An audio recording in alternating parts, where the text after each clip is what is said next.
Bonjour à toutes et à tous. Merci d'être aujourd'hui présents pour ce webinaire de comment mobiliser le dispositif européen Les fruits à l'école sur mon territoire. Il est co-organisé par la DRAF Nouvelle-Aquitaine, Interbio, Interfel et PQNA, moi-même qui vais animer ces échanges. Euh, Vous êtes aujourd'hui des élus, des chargés de mission projets alimentaires de territoire. Vous êtes aussi des responsables des gérants d'établissements avec restauration. Vous êtes des associations qui sont sur l'alimentation ou l'agriculture. Merci à tous d'être présents, aussi nombreux et aussi divers en secteur d'activité. Il y en a même qui sont hors Nouvelle-Aquitaine, bienvenue à eux. Nous allons être ensemble, du coup, comme je le disais, pendant 1 heure et demie jusque midi et demi. L'objectif, je vous le rappelle, c'est de mieux connaître ce dispositif qui est proposé depuis 2021, dont Ondine Louis, chargée de mission chez Interbio, va vous décrire le contexte et les modalités d'éligibilité. Ce sera aussi l'occasion de faire témoigner 2 territoires qui ont bénéficié de cette aide précédemment. On a l'agglomération de Mont-de-Marsan et peut-être le PAT Sud-Gironde si la chargée de mission arrive à temps. Et vous aurez ensuite une trentaine de minutes pour prendre la parole, poser vos questions et interpeller les personnes présentes. Pendant tout l'échange, je vous invite à utiliser l'onglet chat pour poser vos questions, interagir entre vous, peut-être même euh, donner des informations supplémentaires, faire preuve de témoignage aussi de ce qui se passe sur votre territoire. Voilà, c'est un chat qui vous est dédié, vous pouvez y poser tout ce que vous voulez et aussi réagir aux commentaires des autres si des questions vous semblent plus pertinentes que d'autres lorsque nous les prendrons pendant la demi-heure qui clôturera ces échanges.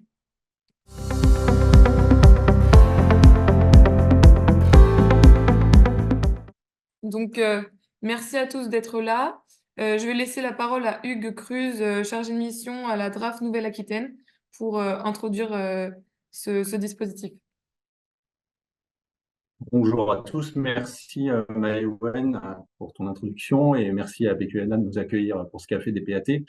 La DRAF, nous, on a été missionné par France Agrimer pour aider à déployer ce dispositif Les Fruits à l'école sur le territoire Nouvelle-Aquitaine. Donc, on a décidé d'être appuyé dans cette mission par l'Interpro Interbio, qui va vous présenter, grâce à Ondine Louis, le dispositif. Et également, on est appuyé par Interfel, l'interprofession fruits et légumes en Nouvelle-Aquitaine. Je vais pas m'étendre plus et laisser la parole à Ondine, simplement juste pour préciser que oui, il y aura bien témoignage du PAT Sud-Gironde, puisque je vois Clément Bordon qui est là, donc il pourra nous dire un petit peu comment est-ce que ça se passe, comment est-ce qu'on peut réussir à essayer de développer le programme sur les territoires.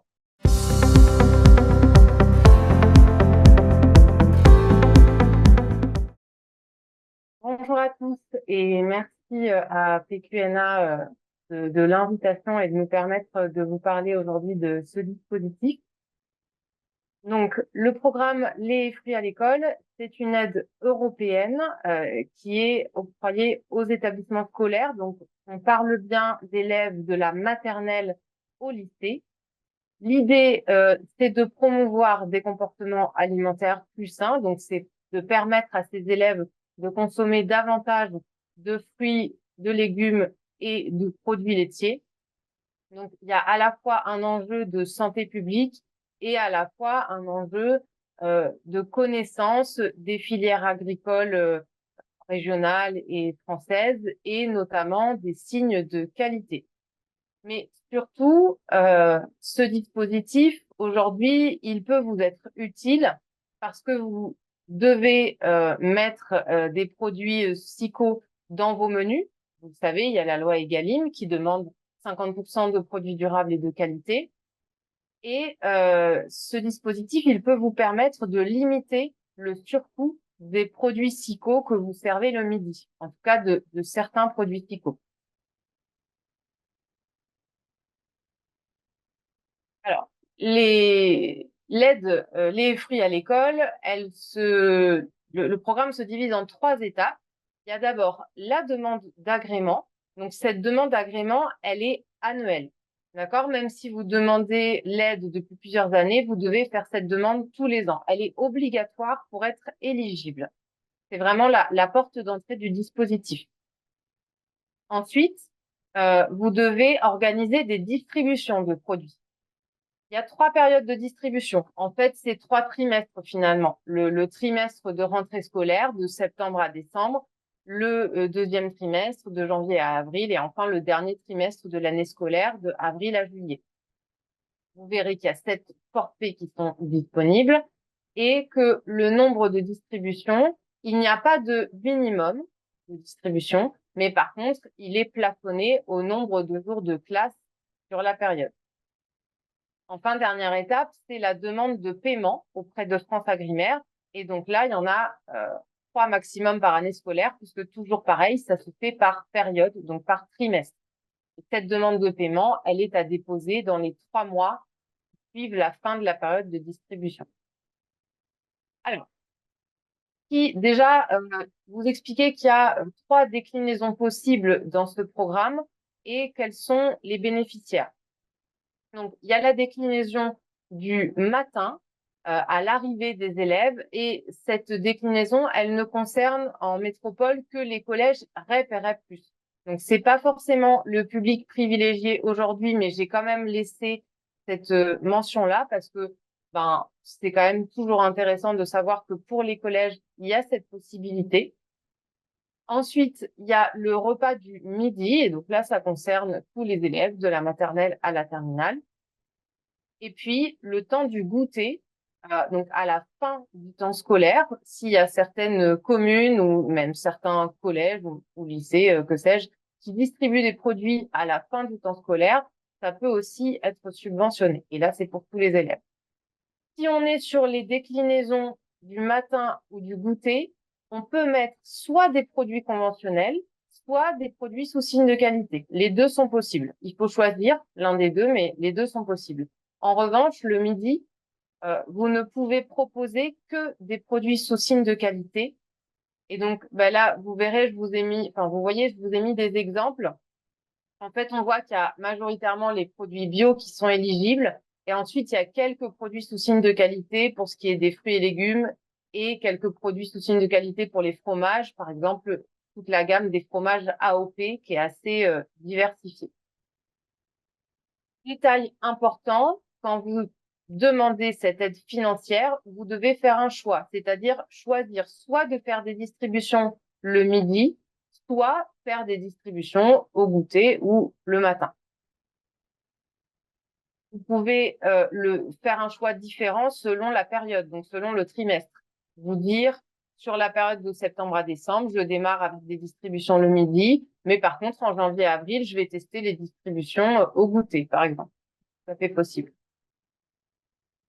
Petit rappel sur les produits sous signe de qualité. Alors là, je vais aller vite, je vous ai laissé cette diapo parce que si vous recevrez bien sûr le diaporama après ce webinaire, et vous pourrez aller regarder si vous voulez les SICO de Nouvelle-Aquitaine. Il y a une carte en ligne qui existe, et voilà, ça peut vous permettre d'aller regarder un petit peu les produits régionaux qui existent. En tout cas, ces produits sous signe de qualité, ils répondent à un cahier des charges, enfin à des cahiers des charges qui sont un petit peu différents, qui certifient l'exigence et le savoir-faire de nos producteurs.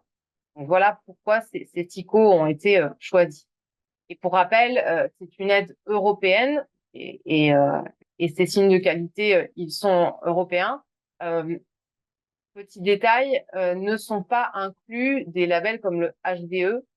Pour le coup, le label haute valeur, la certification haute valeur environnementale, elle est française, et donc elle n'est pas inclue dans ce cahier des charges. Alors, dans les produits éligibles, donc il y a 7 forfaits. Donc vous avez des légumes frais, des fruits prédécoupés et emballés. Et ensuite, dans les produits laitiers, vous avez le lait liquide, Donc, on parle bien de lait servi tel quel, hein. Ce n'est pas du lait qui est servi dans des préparations, enfin, qui est utilisé pour des préparations en cuisine. C'est vraiment du lait servi tel quel. Le yaourt nature, les fromages blancs et petits suisses nature, et enfin, les fromages de façon générale. Donc, ces produits, vous allez voir, on va en reparler, ils doivent être distribués par un fournisseur qui est référencé par FranceAgriMer. Pour ce qui est des fruits et légumes, donc, en gros, toutes les variétés de fruits et légumes qui sont frais sont prises en compte. Simplement, on ne sont pas comptabilisés les pommes de terre, par exemple, et les légumineuses. Ce qui est important, c'est que ces fruits et légumes soient distribués soit en l'état, soit transformés sur place. Alors, ils peuvent être crus ou cuits, mais en fait, ce qu'il faut, c'est qu'il n'y ait pas d'assaisonnement, pas du tout de matière grasse ou de choses voilà, qui soient ajoutées. Ça doit vraiment être des produits nature, puisque pour rappel, on est sur un objectif de santé publique. Donc, les fruits peuvent être frais, entiers ou découpés. Ils peuvent être transformés sur place. Ça peut être un smoothie, par exemple, maison, ou une purée de fruits maison. Petit détail aussi important, je pense notamment aux fruits. Parfois, on voit sur des menus de restaurants scolaires un fruit face à un dessert sucré, comme un beignet, par exemple. Ça ne fonctionne pas. Il faut que le fruit soit servi. Enfin, il peut y avoir des fruits différents, hein. Vous pouvez servir des pommes bio, des bananes bio en face, c'est pas un problème, mais pas d'autres desserts en choix. Pour ce qui est des légumes, donc vous l'aurez compris, on peut avoir soit des crudités, soit des légumes du plat chaud, mais pas d'assaisonnement. L'assaisonnement, en revanche, pour les crudités, peut être servi à côté. Typiquement, si vous faites une salade de type coleslaw, où il y a déjà de la mayonnaise, etc., dans la préparation, ça ne fonctionne pas, puisque de fait, la salade est préparée avec de l'assaisonnement. Ensuite, sur les produits laitiers, donc déjà, ça peut être vraiment des produits laitiers à base de lait de vache, de brebis, de chèvre, peu importe. Encore pareil, ce sont des produits qui doivent être distribués nature. Donc, c'est un petit peu la même logique, c'est-à-dire que vous pouvez servir du fromage blanc bio ou un yaourt nature bio avec du sucre à côté, ou même du coulis de fruits rouges ou je ne sais quoi. Évidemment, ça, vous évitez de l'écrire sur le menu. Sur le menu, vous écrivez juste yaourt nature. Mais ça fonctionne, pas de souci. À partir du moment où les élèves ont accès à une offre nature, c'est bon. Par contre, si vous proposez des yaourts nature sucrés ou aromatisés, ça ne fonctionne pas. Pour ce qui est du fromage, il peut être soit proposé à la coupe, soit en portion. Et globalement, la plupart des fromages sont pris en compte à partir du moment où ils sont bio ou AOP. Par contre, il y a quelques fromages qui sont pas éligibles, comme des fromages à fines herbes. Ensuite, donc vous avez la demande d'agrément. Comme je vous le disais tout à l'heure, la demande d'agrément, c'est la porte d'entrée du dispositif. Elle se fait tous les ans sur le site de FranceAgriMer. Je vous ai mis un lien pour accéder au site de FranceAgriMer, et comme je vous le disais tout à l'heure, vous pourrez retrouver ce diaporama à la suite du webinaire. Ce qui est important avant d'effectuer sa demande d'agrément, c'est d'obtenir un numéro de téléusager auprès de FranceAgriMer. Voilà, c'est une petite démarche à réaliser, mais ensuite, c'est une démarche assez simple. Là, je vous ai remis les dates pour la demande d'agrément. En fait, vous pouvez demander votre agrément un petit peu toute l'année. Simplement, en fonction de la date à laquelle vous le demandez, vous pourrez mettre en place le programme à certaines périodes ou pas. Donc, typiquement, si vous avez envie de vous lancer au mois de septembre, dès le mois de septembre, il faudra demander votre agrément avant le 30 novembre. Donc là, en fait, c'est des chiffres de l'année scolaire 2023-2024, mais globalement, sur l'année scolaire 2024-2025, ça va fonctionner exactement pareil. Donc, vous pouvez voilà, vous servir de ces dates. Donc, demande avant le 30 novembre, dispositif possible toute l'année scolaire. Si vous avez loupé le coche, du premier trimestre, pas grave. Vous pouvez toujours demander votre agrément jusqu'au 15 mars de l'année suivante et demander cette aide au semestre à partir de janvier, par exemple. Et même chose pour le dernier trimestre. Alors ensuite, une fois que vous avez fait votre demande d'agrément, qui est une démarche assez simple, faut juste y penser, faut pas l'oublier parce que vraiment c'est la porte d'entrée du dispositif. Ensuite, ce qui peut être bien, c'est de vérifier que vos fournisseurs sont référencés. Parce que, en règle générale, vous allez avoir envie de continuer avec vos fournisseurs habituels de fruits et légumes ou de produits laitiers. Et donc, bah, vous allez regarder sur ce petit moteur de recherche que je vous ai mis en lien. Vous allez regarder si votre fournisseur est bien référencé. Bon, si jamais vous êtes prêt à changer de fournisseur, ben, vous pouvez aussi sélectionner votre département, la gamme de produits, et puis ça va vous donner les fournisseurs qui sont référencés, et peut-être que là, ben, vous pouvez les contacter et voir avec eux si vous pouvez bénéficier de l'aide grâce à eux. En fait, c'est important que ces fournisseurs soient référencés parce que ils sont censés vous envoyer des récapitulatifs de livraison. Et donc, en se faisant référencer, ils ont prouvé qu'ils étaient bien dans la démarche et qu'ils allaient vous envoyer les bons documents. Donc, vous avez un modèle de récapitulatif avec le lien, enfin, qui est dans un lien sur ce diaporama. Il est également présent en annexe. Je n'ai volontairement pas mis toutes les slides pour qu'on puisse aller un petit peu plus vite, mais vous avez des slides en annexe que vous pourrez retrouver.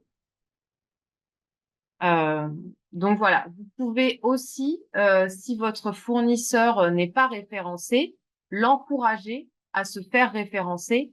Et de la même façon, on vous a mis un lien pour accéder à la page de référencement des fournisseurs. Encore une fois, c'est une démarche qui est relativement simple.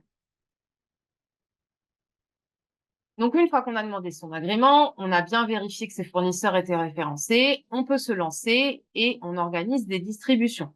Donc, c'est au moment de la préparation de vos menus que vous allez vous dire, bon, bah, tel jour, je vais mettre des fruits bio, tel jour, je vais mettre du fromage blanc bio, des fromages AOP, etc. Vous allez le définir selon vos menus, en sachant que vous n'êtes pas obligé d'être très précis. Si vous avez choisi de mettre des fruits bio, vous pouvez juste mettre fruits bio de saison, par exemple. Et puis, ben, vous choisirez si vous mettez des pommes, des poires, voilà, selon la saison dans laquelle vous êtes, etc. Donc, pour rappel, on est bien sur des distributions d'élèves de la maternelle à la terminale. Les périodes de distribution, je vous les ai réexpliquées au début, matin, midi ou goûter.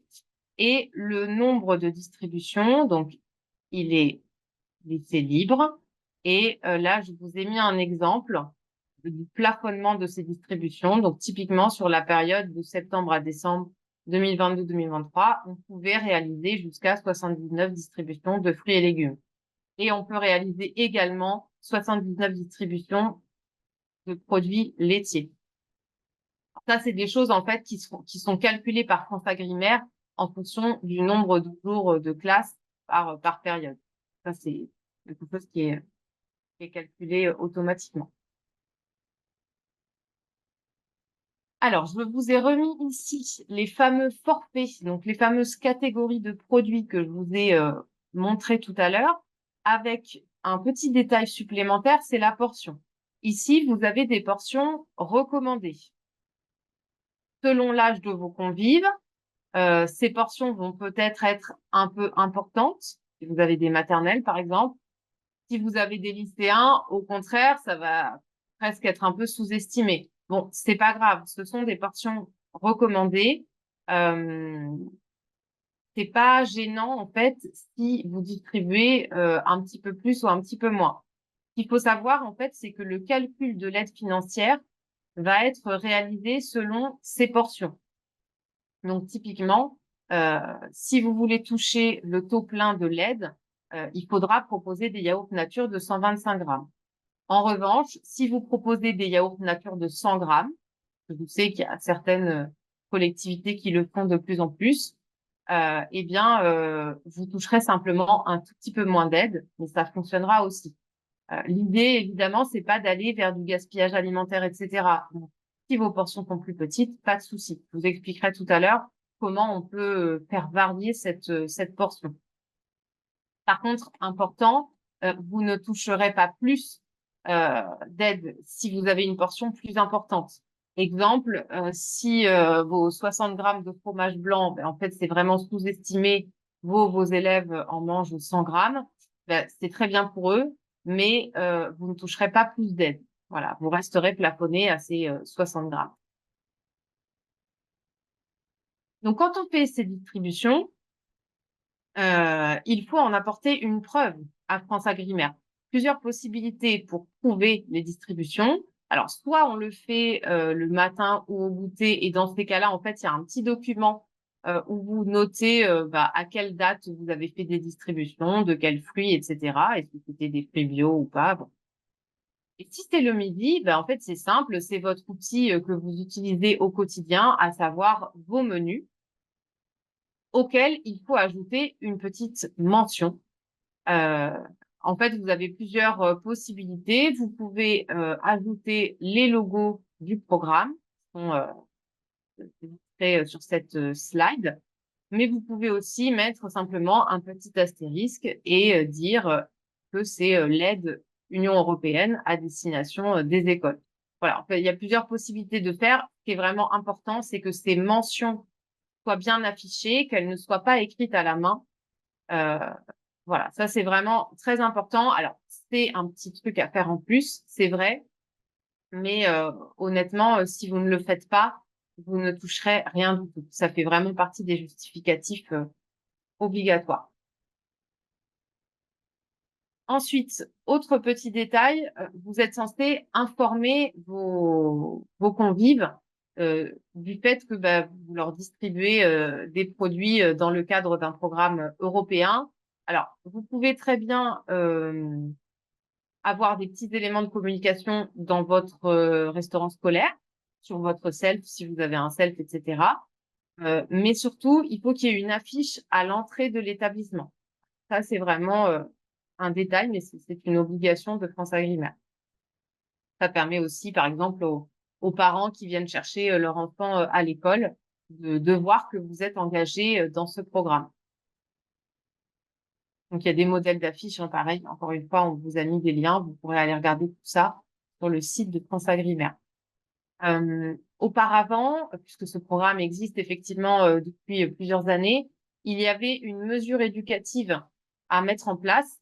Sachez que cette mesure éducative n'est plus d'actualité. Alors, vous pouvez en réaliser si vous le souhaitez. C'est très intéressant, mais ça n'est plus une obligation.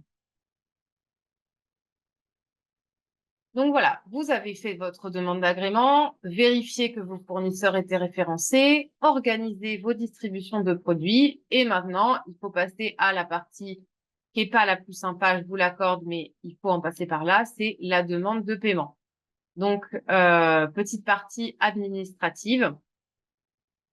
Alors, je vous disais tout à l'heure qu'il n'y avait pas de minimum de distribution. En revanche, il y a un montant minimum d'aide financière. C'est-à-dire que FranceAgriMer, en fait, ne veut pas, enfin, FranceAgriMer, c'est pas l'Europe, mais en tout cas, il n'y a pas de souhait de distribuer des aides financières trop petites. Donc, l'aide de 400 €, c'est bien sûr pour chaque trimestre. C'est-à-dire que quand vous faites votre demande de paiement, je vais vous montrer comment ça marche. Vous renseignez le nombre de distributions que vous avez faites, les grammages utilisés pour les produits, etc. Si vous voyez que vous n'arrivez pas à une aide financière de 400 €, ça ne sert à rien de déposer votre dossier puisque vous ne toucherez pas d'aide. Voilà. Il faut quand même effectivement avoir un minimum de produits de qualité distribués pour que ça fonctionne. En tout cas, c'est un formulaire commun, que ce soit pour les fruits, les légumes, les produits laitiers, tout ça, c'est dans un même formulaire. Donc, c'est un formulaire à remplir en ligne. Ce qui sera important, c'est de mettre le nombre d'élèves qui ont bénéficié du dispositif, le nombre de distributions réalisées, vos menus, comme je vous l'expliquais tout à l'heure, avec les petites mentions qui vont bien. Et puis, surtout, un point important, c'est le récapitulatif de livraison des fournisseurs. Donc, je vous le disais tout à l'heure, les fournisseurs, ils doivent vous envoyer des documents conformes en récapitulant les livraisons de produits qu'ils vous ont faites. Je ne vous ai pas remis ici les dates de dépôt de demande de paiement, mais en fait, c'est facile à retenir. C'est une fois que la période est terminée, vous avez 3 mois. Tout ça, c'est des petites choses que vous retrouverez facilement sur le site de France Agrimaire, qu'on n'a pas mis ici pour ne pas charger. Mais voilà, ce qui est important, en fait, c'est de bien respecter les délais parce que si vous ne respectez pas les délais, vous pourrez certainement toucher une aide financière, mais elle sera moins intéressante. Et vous avez quand même 3 mois, donc bon, c'est quand même assez conséquent pour faire cette demande administrative. Ensuite, une fois que vous aurez fait votre demande, le paiement de l'aide se fera, lui, dans les 3 mois encore après cette demande. Alors, ce qui vous intéresse évidemment, c'est combien de sous je vais toucher. Donc, comment connaître le montant de cette aide financière? Comme je vous disais, il y a le nombre de distributions effectuées, le montant du forfait, ça je vais vous le montrer dans la slide suivante, le nombre d'élèves bénéficiaires et la portion moyenne. Sur le nombre d'élèves qui ont bénéficié du dispositif, c'est important d'avoir une moyenne réelle. Donc en fait, je pense que tous les jours, hein, dans votre commune, dans votre établissement, vous savez combien d'élèves ont déjeuné au restaurant scolaire. Bon, eh bien, il suffit de le noter, d'avoir son petit tableau et puis de faire une moyenne sur la période. En général, on a plus d'élèves sur la période septembre-décembre, par exemple, que sur la période avril à juin. Souvent. Donc, voilà, ce sera peut-être pas la même moyenne pour chaque trimestre. Ensuite, pour ce qui est de la portion moyenne, eh bien là, c'est pareil, c'est ce que je vous disais tout à l'heure, il faut pas surévaluer. Si vous distribuez des yaourts de 100 grammes, eh bien vous indiquerez 100 grammes et pas 125 grammes. Et si vous ne distribuez que 80 grammes de fruits, par exemple, eh bien voilà, vous mettrez 80 grammes au lieu de 100 grammes, c'est pas un souci. Alors, pardon, le tableau des forfaits. Donc ça, c'est quelque chose qui est vraiment intéressant pour vous d'aller regarder. C'est-à-dire que donc là, il y a des forfaits pour le matin et pour le goûter. Moi, je vais plutôt m'intéresser sur le forfait du midi parce que c'est quand même là que vous allez pouvoir, comment dire, en fait, il y a beaucoup de collectivités qui demandent cette aide sur le midi, donc pour les repas du midi. Ce qu'il faut, c'est aller regarder le prix, le tarif des produits SICO que vous achetez aujourd'hui et puis comparer à l'aide financière qui est proposée. Donc, typiquement, si on prend les fromages, si vous achetez du Cantal AOP ou du Saint-Nectaire AOP, par exemple, à 13 € le kilo, eh ben, vous voyez que 6,75 € par kilo, ça vous fait à peu près la moitié d'aide financière sur votre produit. Donc, c'est quand même intéressant. Ces forfaits, en fait, ils ont été calculés en faisant la différence entre un produit conventionnel et un produit sous signe de qualité. Donc, normalement, en fait, ça doit vraiment compenser le surcoût de ces produits-là. Bon, vous le voyez, il y a des forfaits qui sont plus ou moins élevés. Donc, il y a des produits pour lesquels ça va être plus ou moins intéressant. Je pense aux fruits, les fruits frais, 1,26 € du kilo. Forcément, si vous achetez des pommes ou si vous achetez des fraises comme en ce moment, ça va être plus ou moins intéressant. Il y a un seul forfait fruits, c'est fait comme ça. Donc, ces forfaits, ils sont actualisés tous les trimestres. Là, je vous ai mis ceux du deuxième trimestre, donc janvier à avril de cette année. Ils sont actualisés au niveau national. Un outil ensuite très intéressant pour vous, c'est le simulateur. Donc encore une fois, je vous ai mis un lien vers le simulateur qui est disponible en ligne. Et ça va vous permettre de voir si ça peut être intéressant pour vous de vous lancer dans le dispositif ou pas. Je pense notamment à des petites communes qui parfois se disent, ah ben moi j'ai que 50 repas ou 80 repas, est-ce que je vais pouvoir réussir à atteindre les 400 € d'aide financière minimum? Pas sûr. Donc pour vérifier ça, eh ben je remplis ce petit tableau et j'essaye de voir ce que ça donne. Donc typiquement, vous pouvez modifier deux choses: le nombre de distributions, donc c'est la colonne F, F pour les fruits et légumes et la colonne N pour les produits laitiers. Et donc là, vous allez pouvoir dire je vais faire 20 distributions de fruits frais, 10 distributions de légumes frais, etc. Toujours pareil, c'est sur un trimestre, hein. Donc en fait, il faut regarder un petit peu vos jours, comment dire, les périodes hors vacances, regarder pour chaque semaine, vous dire par exemple, je vais faire une distribution de fruits frais par semaine. Bon, bah, combien de distributions ça me donne sur cette période? Ensuite, vous pouvez aussi modifier les portions. Quand vous téléchargez le simulateur en ligne, les portions recommandées sont d'office mises dans le simulateur, mais encore une fois, c'est quelque chose que vous pouvez changer. Donc voilà, ça c'est vraiment un outil très intéressant. Donc vous avez la simulation de l'aide financière que vous pourrez toucher. Donc en renseignant pardon, bien sûr, vous mettez votre nombre de distributions, vos portions et aussi le nombre d'élèves bénéficiaires. Je vous donne deux petits exemples. Alors, des exemples sur le midi plutôt. Une distribution de fruits bio avec un montant d'aide qui est de 1,26 € par kilo. Donc là, je me suis dit, vous allez faire 20 distributions. Vous êtes sur la portion recommandée de 100 grammes avec le forfait à 1,26 €. Et puis, vous avez 400 élèves. Donc, le calcul, c'est 20 distributions fois 100 grammes fois 1,26 € fois 400 élèves. Ça vous donne 1 008 € d'aide financière. Déjà, vous vous dites, c'est bon. Si je fais ça, j'ai bien atteint le seuil de 400 €. Donc, c'est OK, je peux faire ma demande.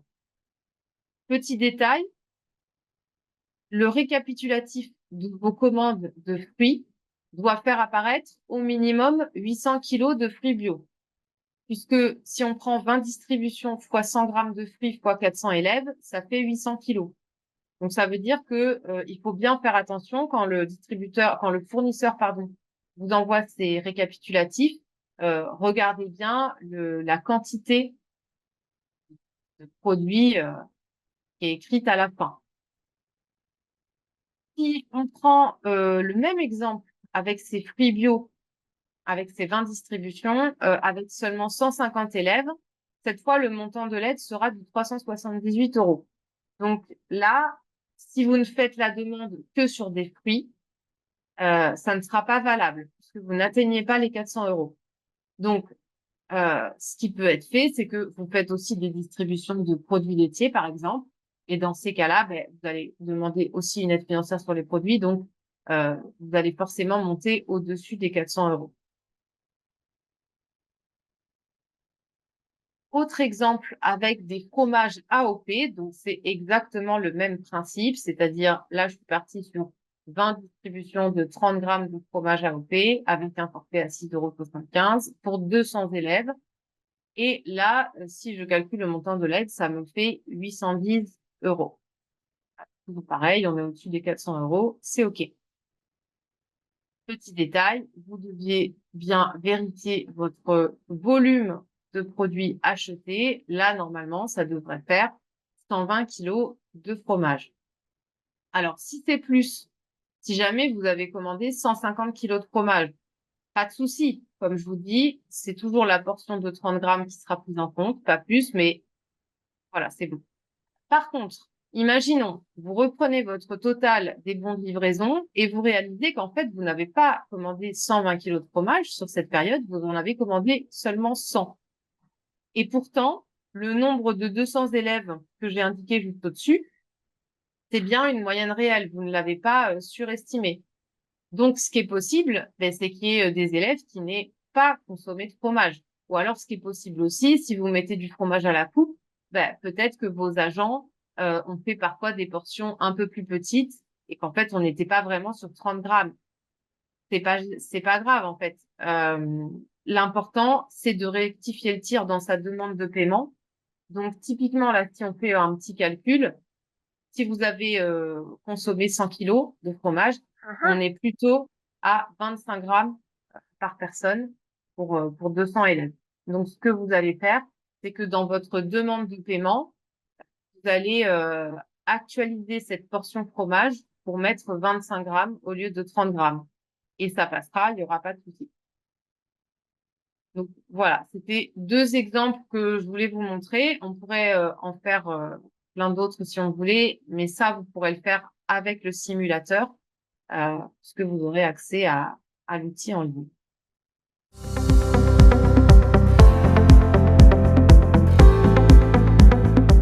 Bonjour à tous, donc je m'appelle Nikita Loison, je suis diététicienne à la cuisine centrale de Mont-de-Marsan. Nous faisons environ 4000 repas en liaison froide, dont 3200 de repas scolaires. Au niveau des scolaires, nous avons du public maternel et primaire. Par rapport à l'opération Fruits à l'école, on a 27 établissements scolaires qui sont desservis et qui bénéficient du programme. Et après, on a 11 communes où, en fait, c'est des régies directes avec des petites cantinières où, pour l'instant, on a fait le souhait de ne pas faire ce programme-là pour eux, puisque ce n'est pas les mêmes personnes qui commandent, donc ce sera un peu plus dur à gérer. Au niveau de la première souscription, donc nous, on a adhéré au programme depuis 2012 où ça s'appelait Fruits à la récré. C'était une volonté politique pour que les enfants puissent bénéficier d'une meilleure alimentation et changer un peu leurs habitudes. Et ensuite, on a suivi tout simplement le programme qui a évolué en fruits à l'école. Et il ne s'est pas posé la question donc d'arrêter, mais plutôt de continuer, surtout que la loi Egalim est arrivée. Et donc, ce programme nous permet de participer financièrement et de nous aider à atteindre les quotas demandés. Au niveau, pareil, des quantités qu'on donne, en fait, on a toujours continué le fruit à la récré. C'était à l'époque 1 tous les 15 jours. Ensuite, on a décidé de faire 2 fruits par semaine. Et en fait, on continue, on n'a pas changé nos habitudes. Donc actuellement, nous faisons 2 fruits par semaine bio principalement et nous sommes en train de regarder un peu pour plutôt partir sur du labellisé parce que c'est vrai que le coût financier des fruits bio est très important par rapport à l'aide d'1,26 € et on s'aperçoit que sur des fruits AOP, cette différence est moins importante que sur du bio. Donc, on fait 2 fruits par semaine et ça toute l'année hors vacances scolaires. On fait que des fruits et le melon, parce qu'il faut faire attention au melon qui est considéré comme un légume sur la demande de subvention pour le forfait numéro 3, puisque c'est à cette période qu'on fait à peu près ce fruit, sur ce fruit et légumes. Et ensuite, on choisit que des déclinaisons du midi. Et les 3200 enfants donc, bénéficient de ces fruits 2 fois par semaine.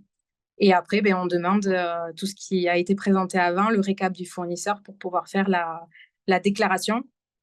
Pour vous donner quelques chiffres, en ce moment, donc je reviens d'un congé parental, donc je n'ai pas pu m'occuper des demandes de subventions de 2021 et 2022 et début 2022-2023. Mais je peux vous dire qu'en septembre, quand je suis revenue, on a fait la demande de subvention pour la 3e période de l'année 2022-2023. Nous, au niveau des cuisines centrales de Mont-de-Marsan, les dépenses des fruits bio représentent 25 000 €, avec, comme je vous ai dit, 2 distributions par semaine. Et on a à peu près en aide financière subventionnée 8 200 €, ce qui représente environ 32%. Et là, j'ai fait la demande aussi pour la première période 2023-2024, c'est-à-dire de septembre à décembre, où on a continué pareil avec 2 fruits par semaine. On était à peu près en dépense à 30 000 € et on a une subvention de 10 400 €, donc ce qui représente environ 36%. Donc pour l'instant, depuis quelques années, on tourne autour des 30-35% de subvention. Voilà. Après, je ne sais pas si vous voulez que je parle d'autre chose en particulier. Alors oui, l'idée. Alors merci beaucoup pour ces chiffres. Et si ça vous dérange pas, je me permettrai de les rajouter. Oui. En tout cas, surtout les pourcentages d'aides touchées. Je trouve que c'est toujours intéressant. L'idée pour nous, c'était de savoir. Alors, comme vous dites, vous êtes dans le dispositif depuis très longtemps, déjà sur un fruit à la récré, donc ça a été plutôt une continuité. Mais peut-être pour les structures qui sont là, comment on peut motiver ces élus pour candidater au programme? Première question, je vais vous dire les 3 et ensuite vous pourrez répondre. Ensuite, quelle est la méthode avec les fournisseurs? Est-ce que vous arrivez à obtenir des justificatifs valables ou est-ce que vous êtes plutôt sur une stratégie de préparer vous-même les justificatifs? On sait que les 2 stratégies existent. Et enfin, voilà, quels sont les points forts? Évidemment, il y a voilà, c'est 35 environ % d'aide financière. Est-ce que vous voyez d'autres points forts au dispositif ou peut-être quelques petits points de vigilance? D'accord. Alors, pour la partie motiver les élus, sincèrement, moi, je n'ai pas vraiment de lien avec les élus. J'ai demandé à mon chef de service encore ce matin. Ils n'ont pas de volonté. Il y a eu une volonté initiale, mais après, ils ne se sont pas plus intéressés là-dessus. Donc, c'est un peu difficile de répondre à cette question, mais on reste quand même sur la participation financière. Après, nous, j'ai oublié de préciser, on fait partie de la ville, on avait signé la charte PNNS Ville Active. Donc, c'est vrai que c'était à ce moment-là que les élus étaient très intéressés pour adhérer au programme. Mais ils ne se sont pas reposé la question. En fait, ça coule, comme on dirait, ça coule de source pour nous. Donc, je n'ai pas d'autres éléments pour répondre à cette question. Je suis désolée. Pour les fournisseurs, j'avoue que c'est un peu compliqué, le récap fournisseur. Ce qui se passe, c'est qu'on a travaillé avec 3 fournisseurs, sachant que c'est des grossistes. Il y en a un où on lui a commandé quelques fruits, donc quand il n'y en a pas beaucoup, ça va, il gère bien. Il nous sort l'export, il n'y a pas d'erreur. Voilà, j'ai juste à valider, je vérifie toujours par contre. Je vérifie et je valide. Par contre, depuis l'année dernière, on travaille principalement plus qu'avec un seul fournisseur où pour eux, ça leur paraît très compliqué de nous sortir cet export parce qu'ils n'ont pas un logiciel métier qui leur permet de sortir toutes les données d'un coup. Donc, on fait un peu comme nous, c'est-à-dire que ce qui se passe pour bien suivre le dossier, parce que le tableau, on doit le vérifier et ça arrive qu'il y ait des erreurs, donc je dois leur demander de le corriger. Après, il y a une très bonne communication, donc ils me le corrigent, ils me le renvoient, c'est bon, je peux faire ma demande. S'il n'y avait pas cette communication, c'est vrai que ça serait compliqué et peut-être que de faire le tableau et de l'envoyer au fournisseur pour qu'il le vérifie serait plus simple. Nous, ce qu'on fonctionne, c'est qu'à chaque jour de livraison, on a un bon de livraison chez nous sur la cuisine centrale. Et ce qu'on fait, c'est qu'on l'archive tout de suite. On le garde, on le scanne. Moi, je tiens à jour un tableau récapitulatif de toute la période où je mets quel est le fournisseur qui nous a livré, le numéro du bon de livraison, quel est le fruit, la date de livraison, la quantité et le tarif. Comme ça, on peut suivre le kilo pour la finalité au niveau de la subvention. On pourra vérifier aussi avec le tableau du fournisseur. Et on sait aussi d'un point de vue financier combien ça nous a coûté. C'est comme ça que je peux calculer rapidement le pourcentage de la subvention. Et ensuite, en fait, quand la période est finie, c'est là où je demande bien avant. En général, dès que le dernier fruit à la récré a été donné, le fruit à l'école, pardon, dès que le dernier fruit à l'école a été distribué, j'appelle tout de suite notre fournisseur parce que souvent, il peut se passer plus d'1 mois avant que j'ai le récap. Et il faut relancer très souvent. Et même en relançant, il peut y avoir des erreurs et donc il faut recorriger. Donc, de toute façon, la demande de subvention depuis quelques années, il faut la faire que quand tous les fruits sont payés. Nous, on est dans une agglo où on brasse beaucoup de fruits, beaucoup de légumes au niveau des finances, des paiements. On a ce délai d'1 mois, d'1 mois et demi. Donc, de toute façon, je ne peux pas faire la subvention le premier jour ou le lendemain du dernier fruit distribué. Excusez-moi, plus de batterie, c'est bon, vous m'entendez. Du coup, c'est vrai que ce tableau qu'on suit en interne, je le trouve très important. On ne l'a pas fait dès le début et justement, on était un peu perdus. On avait juste nos bons de livraison scannés sur l'ordinateur et ça permet quand même de bien suivre les dépenses, les aides financières et surtout d'être en corrélation avec le document que le fournisseur nous envoie. Après, pour finir sur la dernière question, les points forts, comme je vous ai dit, je reviens toujours quand même sur la participation financière. Juste dans les points, quand même, je vais dire attention, les points de vigilance, comme évoqué, c'est vraiment de regarder le prix auquel vous payez le fruit pour non plus ne pas être, alors c'est pas être trop perdant, mais comme je disais, peut-être avoir un choix plus judicieux. Parce que là, nous, on fait que des fruits bio et quand on regarde au détail, quand on a fait les raisins bio, on était à presque 4 € le kilo. Donc là, quand on voit que la subvention, elle est que d'1,26 €, forcément, le pourcentage n'est pas très élevé. Par contre, quand on fait des pommes ou des bananes, on est autour de 1,85, 1,95. Donc, il y a une balance, mais c'est vrai que nous qui faisons que des fruits bio, peut-être que ce chiffre-là, effectivement, serait plus important si on faisait un autre choix de certains fruits et pas tout forcément en bio ou prendre du labellisé. Donc là, ça serait peut-être le point de vigilance avec surveiller le récap du fournisseur si c'est eux qui vous l'éditent.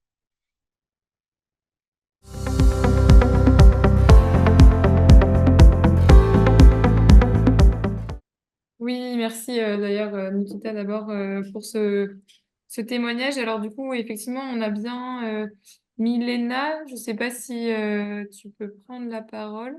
Milena Pinilla qui est Je suis là. du PAT, enfin chargée de mission PAT Sud Gironde. Donc vous avez aussi bénéficié de cette aide-là. Donc on va te laisser prendre la parole pour nous expliquer un peu ce qu'il en est. Bon, je vous explique de la part du PATS Gironde, on fait aussi un accompagnement pour les écoles du territoire pour qu'ils puissent obtenir l'aide des fruits et légumes à l'école. Et ce qu'on fait, c'est on l'a divisé en 4 étapes. Du coup, on fait un premier contact avec les écoles, et que ce soit la mairie, que ce soit... Bon, en fait, on a une base de données des restaurations collectives où on soit en contact avec la mairie ou les gestionnaires des cantines directement. Et c'est une base de données qu'on a créée aussi à partir des événements qu'on fait, dans lesquels participent les gestionnaires des cantines. On a fait une première relance en octobre de l'année dernière, dans laquelle on a proposé aux écoles de leur accompagner avec les programmes. On a été contacté par trois gestionnaires de cantines, et plutôt deux gestionnaires et une élue qui a été intéressée par mener les programmes. Et on a divisé du coup l'accompagnement en 4 étapes. On a fait la présentation du programme dans lequel on présente tous les programmes, on donne toutes les informations et on voit à travers la simulation qui est donnée par France Agrimer, on peut les retrouver sur leur site pour voir si effectivement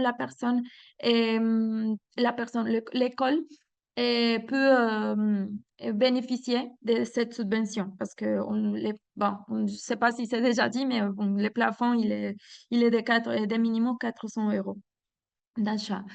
Et ensuite, de cette présentation du programme, on fait une deuxième réunion dans laquelle on fait, si la personne elle est intéressée, et de faire la demande d'agrément de l'école.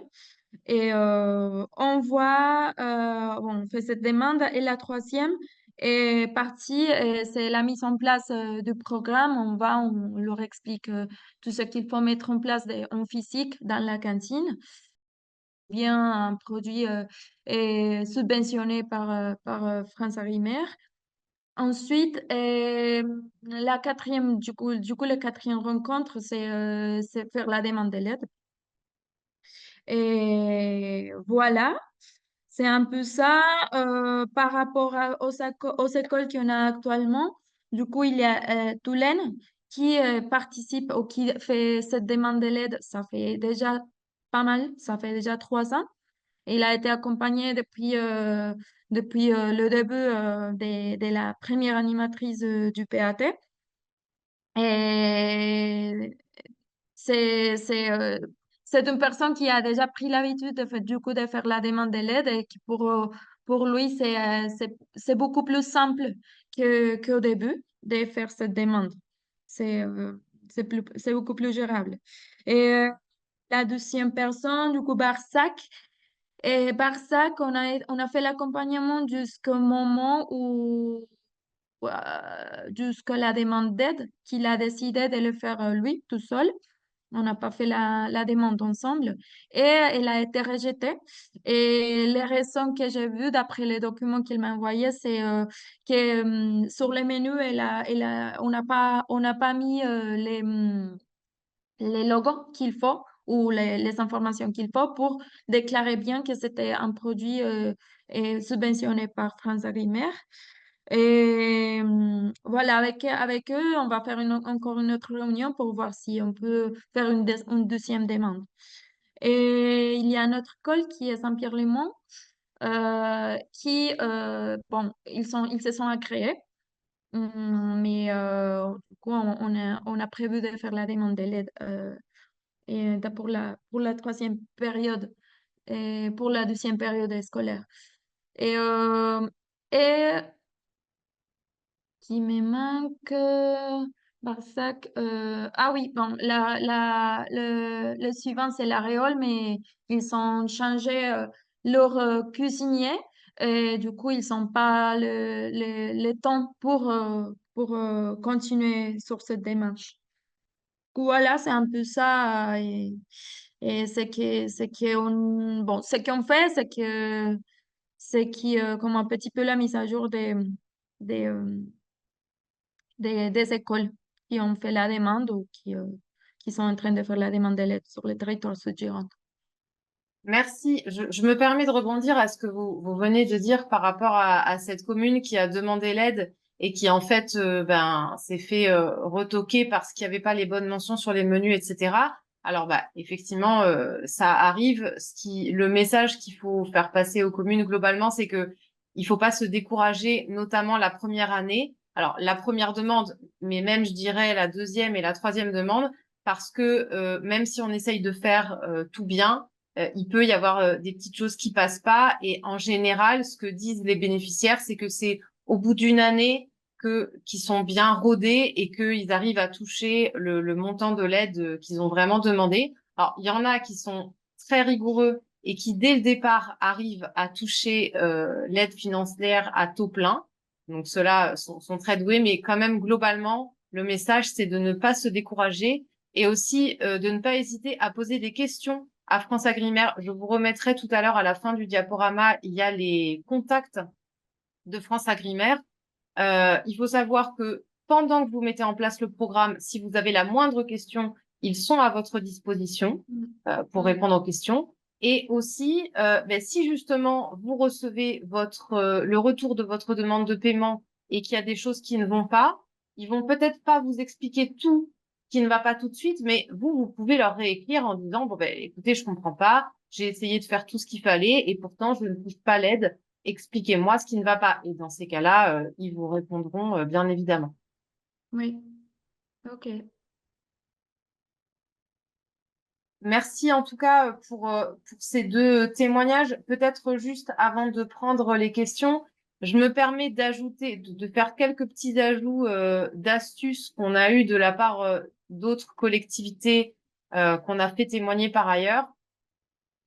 Si vous n'avez pas encore mis en place le programme et que vous souhaitez le démarrer, l'idée, ça peut être de commencer par une ou deux distributions par semaine et de privilégier plutôt, par exemple, le début de semaine, dans le sens où si jamais vous avez des quantités de produits trop importantes, exemple, vous commandez tant de kilos de fromage et finalement vos convives ne mangent pas tout le lundi, jour où vous avez fait votre distribution subventionnée, eh bien, c'est pas grave. Le reste de fromage, vous allez le repasser, par exemple, le lendemain, soit comme ça, ou soit dans une préparation. Simplement, le lendemain, le mardi, vous ne demanderez pas d'aide financière. Mais c'est pas très gênant. Évitez, en tout cas, voilà, peut-être pour démarrer des distributions en fin de semaine. Toujours pareil, le but, c'est de ne pas générer de gaspillage. Donc voilà. Autre astuce, essayez d'éviter les distributions le mercredi si vous avez un nombre d'élèves qui est moins important, parce que toujours pareil, il faudra justifier votre moyenne d'élèves. Et si finalement vous avez 200 élèves lundi, mardi, jeudi, vendredi, et que le mercredi vous tombez à 50, en fait c'est un peu dommage parce que ça va réduire votre montant d'aide potentiel, alors que voilà, si vous faites des distributions en retirant le mercredi, vous n'aurez pas ce problème. Voilà, et puis comme ça a été dit un petit peu par le premier témoignage, on vous conseille quand même d'avoir un tableau de suivi des commandes. Tant mieux si votre fournisseur fait bien les choses et qu'il vous envoie un récapitulatif en bonne et due forme, mais c'est quand même important de votre côté de faire le suivi pour pouvoir effectivement vérifier tout ça, tous ces justificatifs, avant de faire la demande de paiement.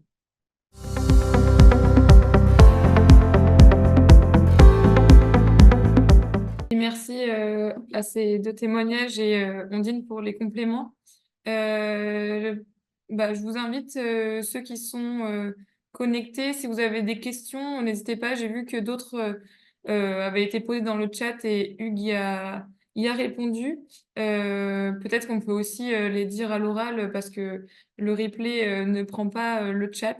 Il y avait des questions sur euh, les forfaits de produits.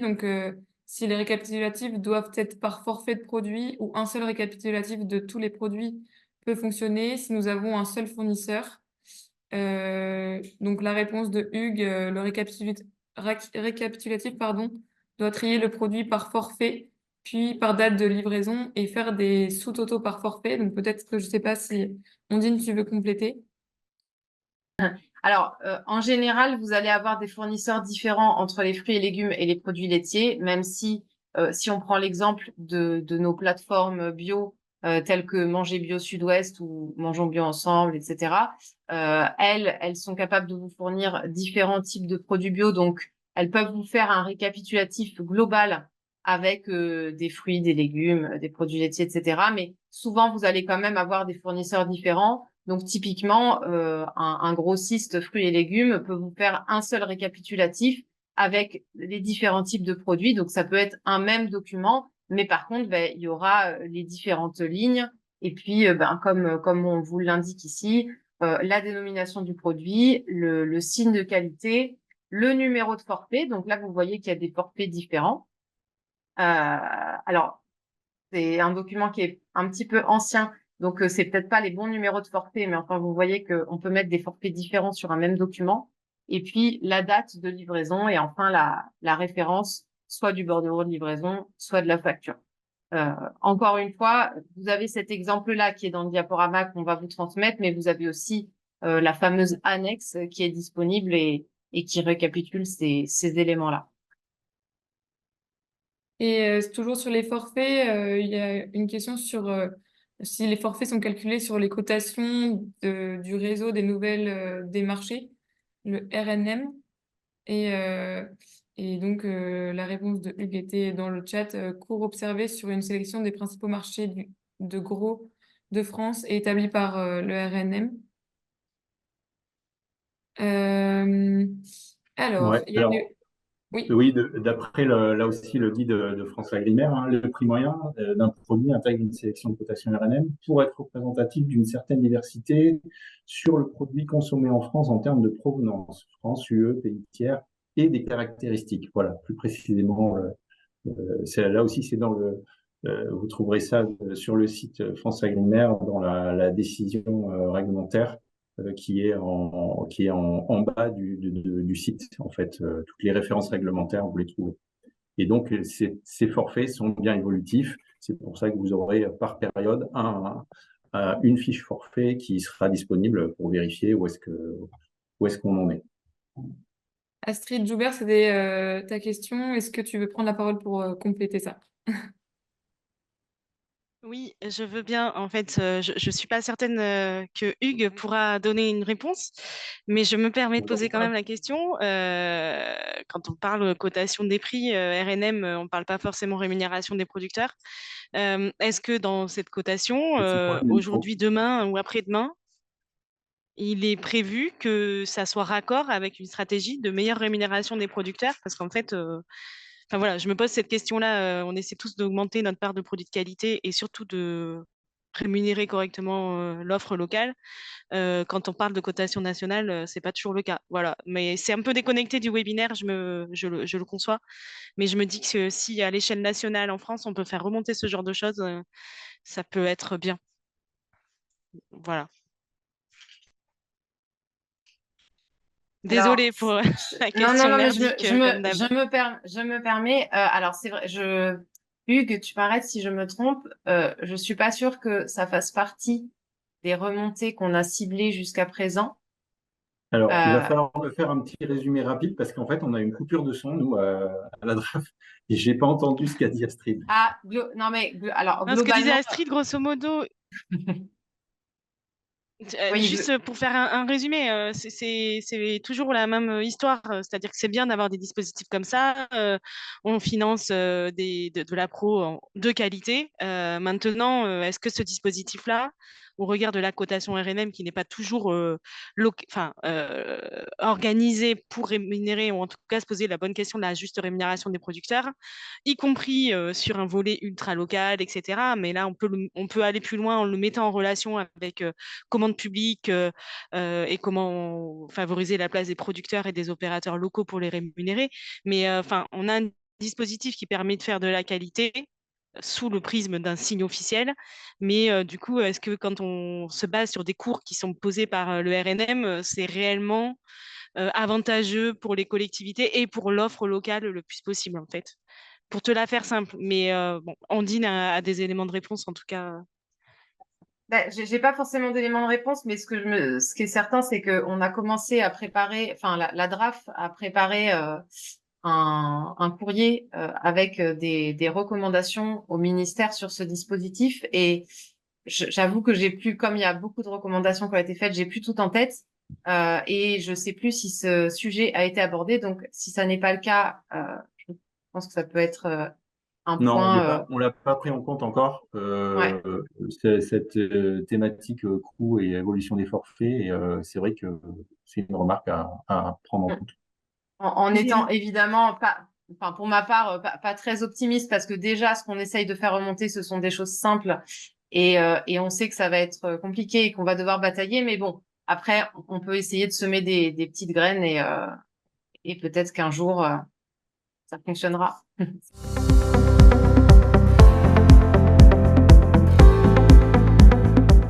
Je voulais apporter un complément. L'objectif du dispositif européen, les frais à l'école, c'est de faire consommer plus de produits.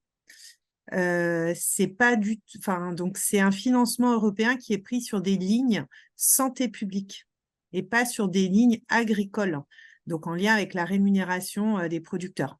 Donc, ça me semble compliqué d'aller aussi loin. Et ensuite, on a une traduction par les États membres. Donc en France, on a déjà des contraintes qui sont beaucoup plus importantes que dans d'autres pays. C'est-à-dire que il y a quasiment qu'en France où il y a une incitation pour financer plutôt du produit de qualité, etc. Donc voilà. Donc je suis un peu désolée, mais là je pense que, comme l'a dit aussi très bien Ondine, on a d'autres points qu'on essaye de faire bouger où c'est déjà un peu complexe.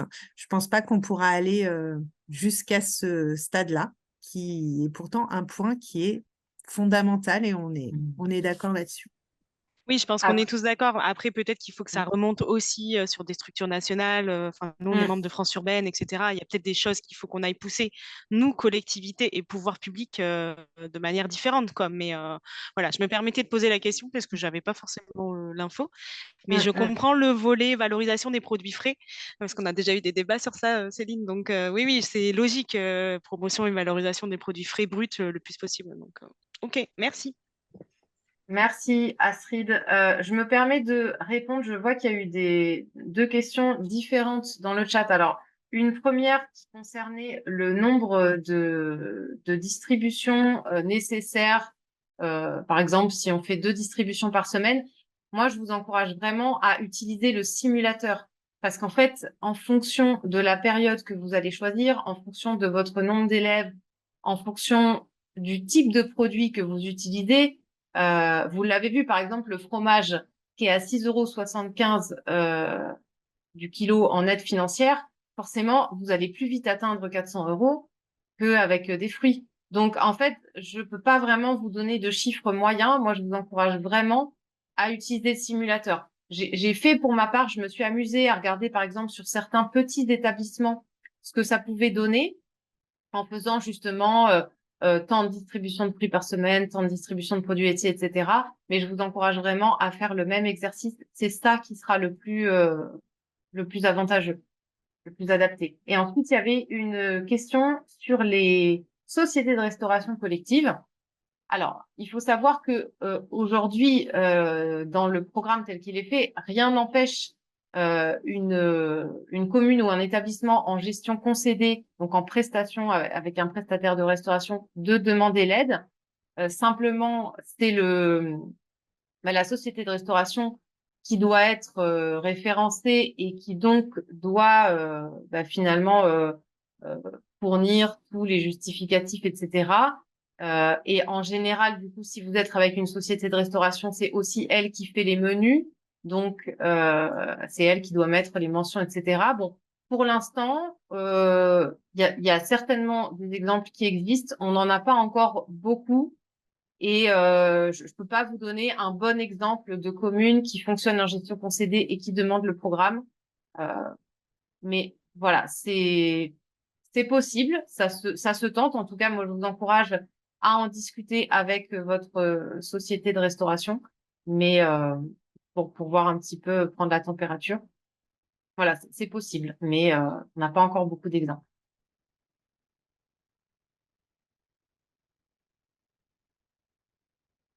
Il y avait aussi une question de Cécile Cohus sur, au regard des retours d'expérience que vous avez, à partir de combien d'élèves ces aides peuvent-elles être accessibles à raison de 2 distributions par semaine?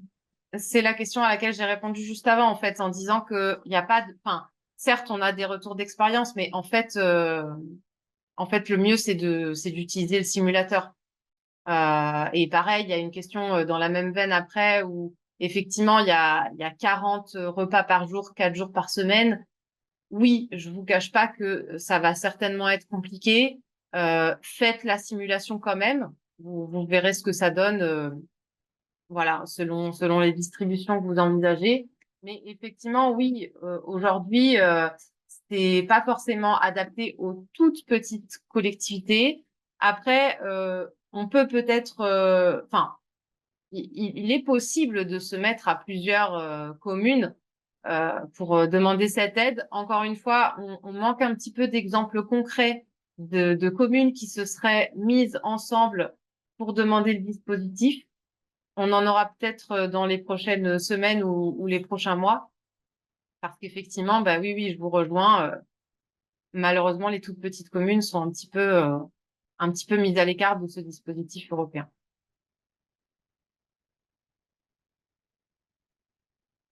Il y a une question sur les appels à projets, l'appel à projet mesures éducatives.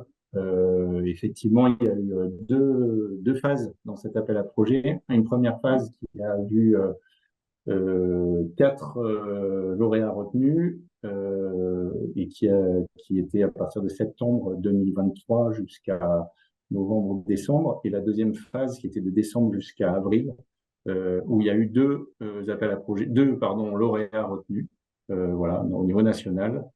Alors, on n'a personne de Nouvelle-Aquitaine. En revanche, on a pour la partie promotion, puisqu'il y avait les mesures éducatives et la publicité du dispositif, on a justement Interfel qui est là aujourd'hui et qui avait été retenu notamment sur le premier appel à projet, la première phase de l'appel à projet. Et au total, il y avait trois autres entités aussi au niveau national qui ont été retenues sur la partie promotion. Mais ça, c'est disponible sur le site, là encore, le site de France Agrimaire, les fruits à l'école, où vous avez un lien vers appel à projet et vous avez les lauréats qui sont affichés. Si je peux compléter juste, Hugues, sur les appels à projets. Donc moi, je me suis pas présentée, je suis Céline Gentil, je travaille donc pour l'interprofession de la filière des fruits et légumes frais sur la région Nouvelle-Aquitaine. Donc Interfel au niveau national a été lauréat sur la partie promotion, ce que disait Hugues. Vous avez eu dans le chat le lien vers la page sur le site internet d'Interfel. Vous avez un certain nombre de ressources pour vous accompagner dans la mise en place de ce dispositif. Sur l'autre volet, sur la partie mesures éducatives, c'est Aprifel, notre agence santé, qui a répondu et qui permettra aux écoles qui bénéficieront du dispositif, donc des élèves qui bénéficieront des distributions de fruits et légumes financés dans le cadre du programme, d'avoir accès à une mesure éducative, une animation autour de l'importance du petit déjeuner menée par des diététiciens et des diététiciennes d'Interfel. Donc sur cette phase-là, ça s'ouvrira à partir de la rentrée de septembre, normalement. Et ce sera uniquement les écoles qui bénéficieront des distributions financées par le programme. Voilà, ce sera à suivre.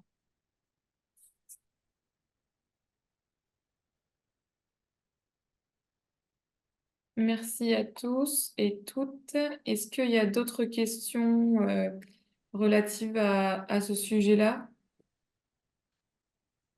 Si, Je me oui. Ouais, je me permets de répondre aussi alors c'était pas une question, mais plutôt une remarque de Diana Rios qui dit que le programme n'est pas pensé pour augmenter l'approvisionnement auprès des producteurs locaux, mais qu'on peut les mobiliser, etc. Alors, effectivement, hein, vous l'aurez compris, l'objectif du programme, c'est un objectif santé publique et approvisionnement de qualité notamment, mais pas forcément approvisionnement local. Ça, je vous rejoins. Par contre, il y a quand même, enfin, comment dire, c'est pas inaccessible. Typiquement, les plateformes, notamment plateformes de produits bio, mais aussi, par exemple, certaines plateformes mixtes comme Resalis dans les Deux-Sèvres, voilà, sont des plateformes qui peuvent permettre enfin, qui travaillent avec des producteurs, pardon, locaux et qui peuvent fournir des récapitulatifs, voilà, qui sont référencés.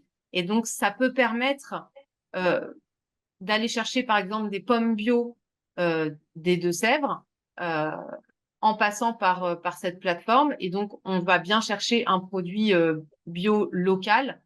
Et c'est vrai que c'est plus facile, je pense, pour les producteurs qui passent par une plateforme ou un groupement de producteurs ou une coopérative, parce que c'est le groupement ou la coopérative ou la plateforme qui va faire ce travail administratif à sa place. C'est quand même possible hein, pour un petit producteur de se faire référencer et de fournir des produits.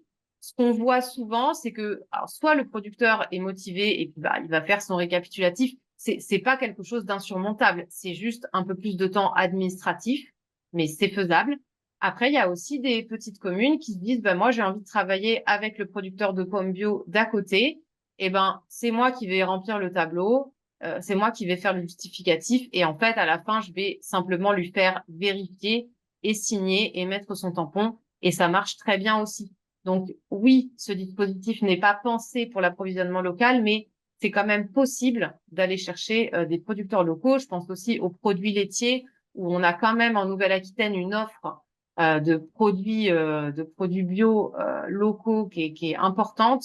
Donc faut vraiment pas hésiter à regarder les producteurs référencés, etc. Enfin, il y a quand même des marges de manœuvre qui sont possibles. Et justement, sur cette éligibilité enfin, le référencement des producteurs, est-ce qu'il y a un accompagnement prévu auprès de ces producteurs-là pour les rassurer, etc., de votre côté? Alors, Alors, jusqu'ici, ouais. pardon, vas-y, Hugues. Non, juste pour dire qu'il y a eu un webinaire effectivement en octobre 2023 qui est consultable sur le site de France Agrimaire. Alors, ce qui est consultable, c'est pas malheureusement la visio, mais uniquement la présentation. Mais ça fait partie des demandes justement qu'on évoquait tout à l'heure dans la fameuse petite note qu'on fait, c'est-à-dire d'avoir un meilleur relais d'information, diffusion et implication, enfin impliquer les fournisseurs. Oui. Et donc voilà, c'est en cours.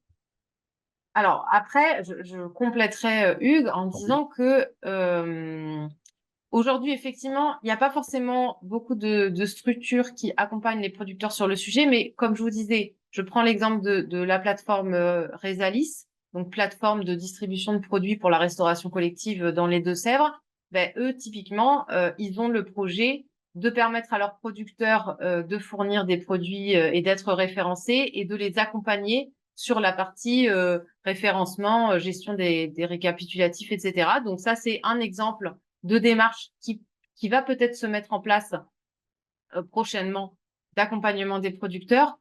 Mais en fait, c'est aussi à vous, chargé de mission PAT, de peut-être lancer cette démarche.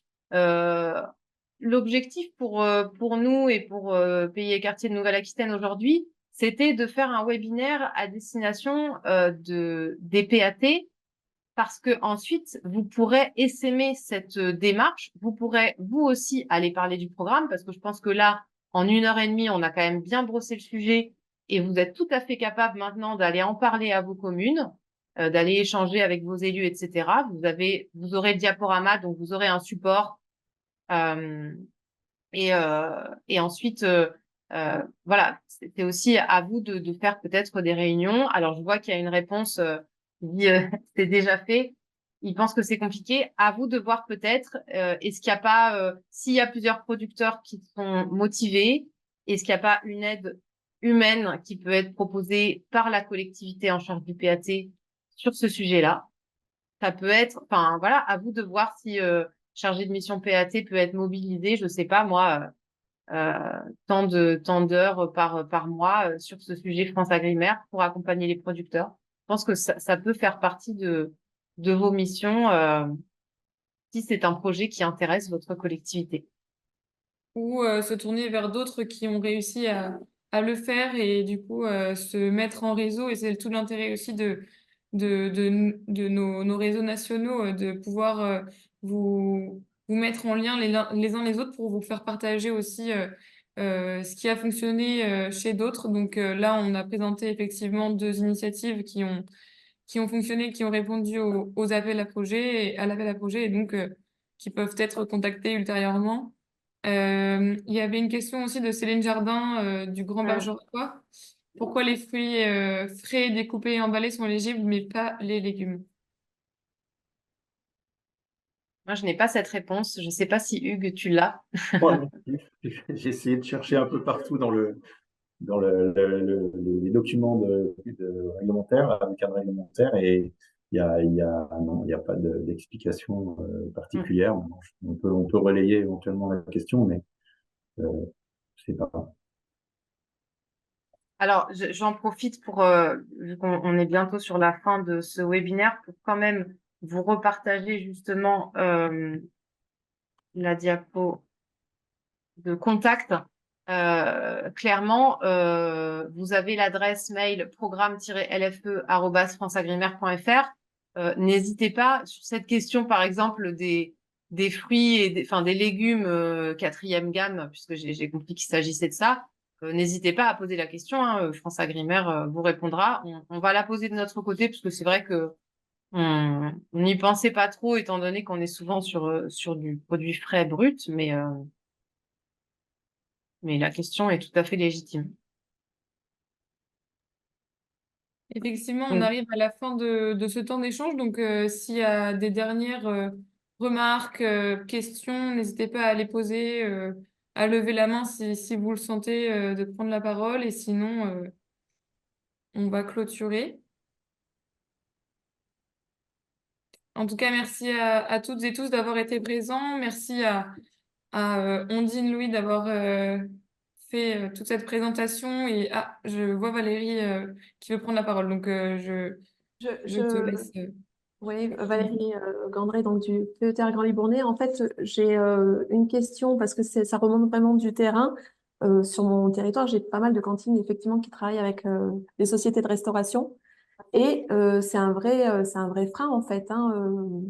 Donc, est-ce qu'il y a comment dire, un moyen de motiver les sociétés de restauration, peut-être imaginer un webinaire qui les rassure aussi, elles, qui facilite, parce que en fait, elles freinent vraiment dans leur discours et dans leur acte le recours, la mobilisation à cette subvention.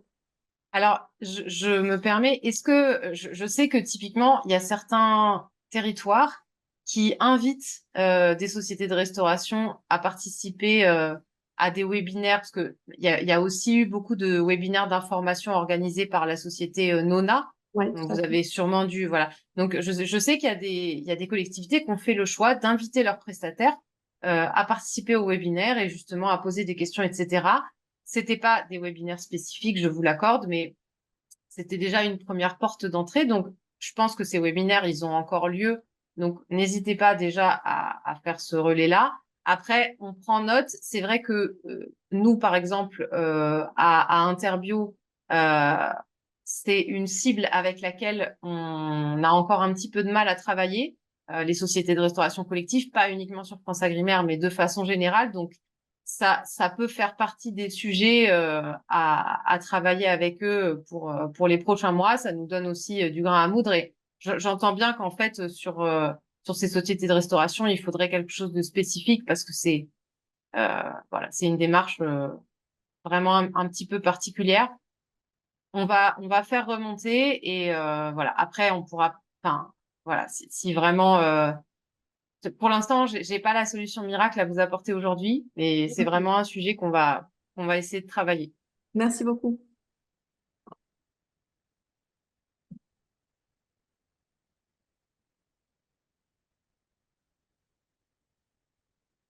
Alors, il y a encore quelques petites réflexions dans le chat. Milena, je ne sais pas si tu veux prendre la parole directement. Ok, oui, je disais que il y a un frein que j'ai vu souvent parmi les écoles que j'accompagne, et c'est que actuellement ils sont avec un fournisseur local, pardon, sauf que ce fournisseur il n'a pas un label SICO, donc il peut pas être agréé, et donc la personne elle n'est pas prête à changer de fournisseur que seulement pour euh, pour obtenir l'aide. Du coup, c'était juste une petite remarque par rapport à Après, ça. donc il y a quand même la possibilité de demander l'aide sur le goûter. Et c'est ce qui était, je pense, Oui, peut-être dit. Voilà, il y a toujours ça. Après, bon, c'est c'est pas un souci. Voilà, c'est juste cette aide financière pour le midi, en tout cas, elle est faite de cette façon. Et je pense que c'est bien que la France ait pris le pas de proposer des produits sous signe de qualité. Après, voilà, ça peut pas être accessible à tout le monde. Si cette cantine, elle préfère travailler avec ses fournisseurs locaux et non et pas avoir de produits de qualité, bah c'est un choix. Donc, après, oui, je pense que oui. l'un n'empêche pas l'autre. Enfin, on peut très bien travailler avec un fournisseur local pour une grande partie des produits et puis se dire que on va chercher aussi des produits sur un fournisseur un petit peu plus loin avec des produits de qualité pour certains produits. Après, ça, c'est un fonctionnement propre à chacun. Merci à tout le monde. Donc là, on arrive, il est 12h30, donc on va vous laisser aller manger. Ça a été très riche, que ce soit dans le chat ou dans nos échanges en direct. Donc merci à toutes et tous d'avoir été présents. Il y a beaucoup de ressources qui ont été euh, évoquées, donc elles vous seront bien sûr redonnées lorsqu'on fera le compte-rendu de ces échanges. Le replay sera donné en même temps. Donc voilà pour ce qui sera de la suite. Et ce sera bien sûr un outil pour vous de partage aussi auprès de votre réseau, que ce soit restaurant scolaire ou agriculteurs, producteurs et collègues qui peuvent être leviers sur cette réponse. En tout cas, il y a plusieurs outils qui sont mobilisés, donc on vous remettra tous ces liens.